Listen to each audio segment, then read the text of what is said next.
Bonjour à tous, aujourd'hui on va voir 6 outils que j'estime indispensables quand on veut se lancer sérieusement dans l'investissement dans les crypto-monnaies. Donc la vidéo aura deux parties, une partie plus fondamentaux, donc on verra les outils, des plateformes, des sites variés pour aller chercher de l'information de qualité et diversifiée pour faire ses propres recherches. On sait que c'est pas toujours facile. Et une deuxième partie, plus sur la technique, l'opérationnel, donc comment on va aller chercher à se protéger des smart contracts, mais aussi comment protéger sa vie privée. Donc on verra aussi des outils dans ce sens-là.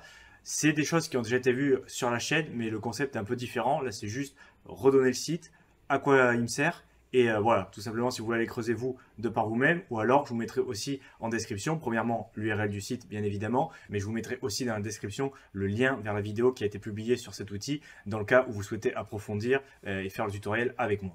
C'est parti, on commence tout de suite. Premier site, Stacking Reward, pour tout ce qui va être lié bien évidemment au staking de crypto-monnaies, avec plein de données sur les chaînes Ethereum, Cosmos, Polkadot, mais aussi BNB, avec pour chaque coin sur ces chaînes ou tokens, des données essentielles pour savoir si c'est un investissement qui peut vous convenir. En plus des coins, vous avez les fournisseurs de staking pour les comparer aussi entre eux, voir ce qu'ils proposent, s'ils marchent bien ou autre.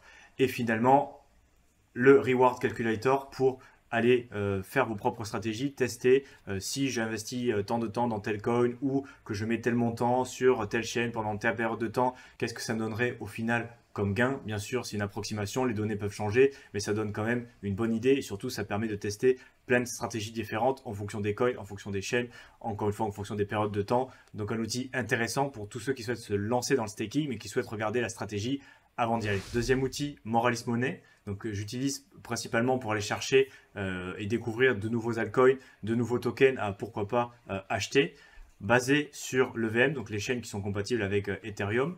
Et là, vous allez pouvoir entrer plein de paramètres en fonction de ce qui vous intéresse, quels sont vos critères, l'impression d'achat, l'âge du coin, depuis quand il a été déployé, les acheteurs sur un mois, sur 2 mois, plein de données comme ça que vous allez pouvoir rentrer pour faire un filtre sur les altcoins. Et donc, c'est vraiment vous qui allez pouvoir choisir les critères, les filtres pour avoir votre liste et avoir des coins qui correspondent à vos attentes. Bien évidemment, c'est pas un conseil d'investissement juste s'il y a des critères, des métriques comme ça qui correspondent, mais ça permet souvent de découvrir des nouveaux coins pour aller creuser davantage les fondamentaux, l'équipe derrière, on va pas tout refaire, mais bon, c'est quand même un bon outil pour trouver des nouvelles altcoins à acheter. Troisième outil, Crypto Fundraising, donc qui va nous permettre de faire une suivi des différentes levées de fonds dans l'univers de la crypto-monnaie, avec bien évidemment le nom du projet, la date auquel a été levé l'argent, le montant, la catégorie du projet et les investisseurs qui ont participé à cette levée de fonds.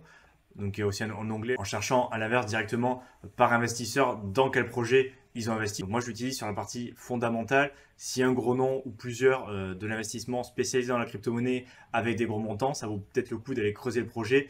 Pourquoi ces gros fonds d'investissement ont décidé d'aller dessus? Il y a peut-être quelque chose à voir. Encore une fois, c'est juste une métrique de plus, un outil de plus, mais ça nous permet de faire des recherches le plus complètes possible avec des données qui ne sont pas forcément en plus évidentes à trouver. Donc avoir listé comme ça les projets, les montants, les investisseurs sur une même site, c'est quand même assez pratique. Quatrième et dernier outil sur la partie fondamentale de la vidéo, Défi Yama. Donc si vous souhaitez vous lancer dans la défi, explorer l'écosystème ou aller vraiment en profondeur, il faut vraiment le connaître. Donc des informations sur toutes les chaînes d'intérêt, avec des comparaisons entre elles, plein de métriques sur les protocoles, la TVL, les utilisateurs, les changements, combien de stablecoins. Donc à chaque fois on peut cliquer et aller toujours plus loin sur chaque projet avec vraiment beaucoup de données. Donc là c'est vraiment l'outil que j'utilise pour la partie recherche, aller regarder ce qui se passe sur un projet, un protocole, quelle est la dynamique un petit peu, est-ce que c'est plutôt à la hausse, à la baisse, regarder les différentes métriques, voir si c'est intéressant.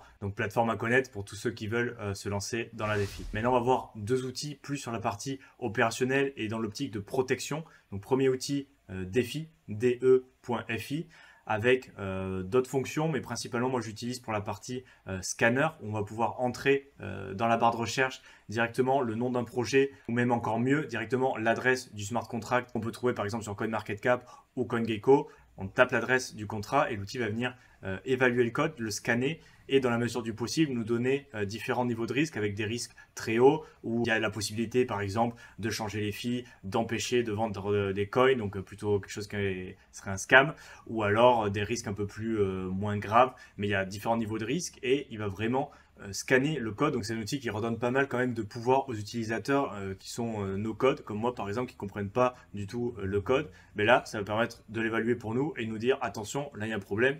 Donc c'est quand même intéressant, et surtout avant d'interagir avec un contrat, maintenant j'ai pris le réflexe, le passer à la moulinette. Il y a aussi Token Sniffer qui permet de le faire, on ne l'a pas encore vu sur la chaîne, mais je vous donne aussi l'info ici. Donc voilà, c'est deux outils qui permettent d'aller scanner les contrats des tokens avant d'interagir avec, pour déjà connaître un petit peu ce qui pourrait nous arriver si on y va. Et finalement, dernier outil, Chainlist, sert principalement à ajouter de nouvelles chains de manière sûre en connectant son wallet et en ajoutant par exemple le mainnet d'Ethereum, le mainnet de la BNB, donc toutes les blockchains EVM compatibles. On peut les ajouter de manière sûre sans avoir à taper directement les informations dans MetaMask si c'est le wallet que vous utilisez. Mais moi j'utilise aussi, et surtout pour changer les RPC. Donc là, plusieurs possibilités. On avait vu par exemple sur MetaMask que le RPC de base qui est Infura, qui est de la société mère Consensus, protège pas forcément la vie privée. Et sur Chainlist, pour chaque chaîne, on a vraiment un gros choix de RPC avec un score, que ça soit au niveau de la sécurité, de la fiabilité, mais aussi au niveau de la privacité. Donc en premier, leur RPC à eux, mais on a vu aussi le RPC de Flashbot. Alors je sais plus où il est, là, rpcflashbot.net. Donc c'est un autre RPC qui protège aussi la privacité, mais en plus qui a le mérite de éviter les attaques MEV, l'attaque sandwich. Quand on trade sur un DEX, ça peut être très fréquent. Je vous mets encore le lien de la vidéo en description. Et donc Chainlist j'utilise principalement pour changer de RPC, que ce soit pour la privacité. Il faut que ça soit un réflexe. Si vous téléchargez MetaMask ou un autre wallet, regardez le RPC qui est de base installé. Si c'est sur MetaMask et Infura, c'est mieux de changer si vous tenez à la privacité de votre transaction. Donc on finit là notre survol très rapide, vous avez vu, de ces 6 outils. L'idée c'était vraiment de vous redonner le nom et à quoi ça sert pour que vous l'ayez dans un coin de votre tête.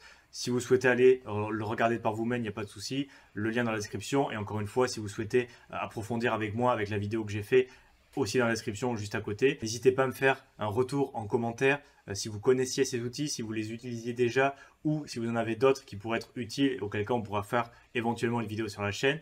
Je vous laisse aussi tout en bas le lien vers mon guide offert pour ceux qui souhaitent débuter dans les crypto-monnaies. Et pour ma part, je vous laisse et on se retrouve très bientôt. Salut à tous.